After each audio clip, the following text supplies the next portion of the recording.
Okay, there we go. The whole little piece of cardboard is now covered with metal tape. And the next step is the fun part. So this is where we put our own little spin on it with doodling or pattern rollers or whatever you want to use. So depending on what you have handy, if you have stylus tools, I'll show you how to use them. Let's start, for instance, just with one of these little sticks. You can even use a pencil.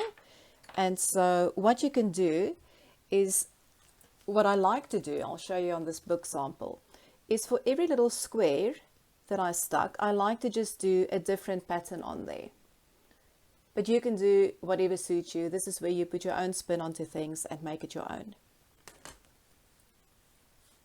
So for instance, with my little skewer, now you just draw on it. And because it's cardboard, it gives way a little bit.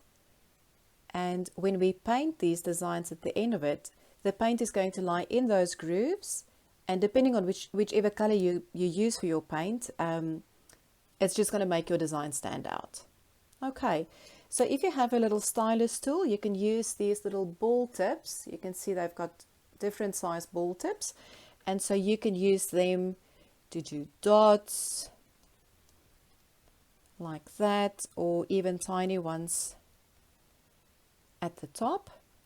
And if you do happen to have some pattern rollers, I've collected these over the years. You can use pattern rollers that you use for royal icing. You can use those, or sometimes they use them for pottery as well. So if you happen to have some of these, it just makes it really quick and easy. And you just roll them onto your design now. So something like that. I'll show you a different one in between. So let's say we want to use that one and this one on the same pattern. And if you don't have them, no sweat. You just continue to use whatever you have handy.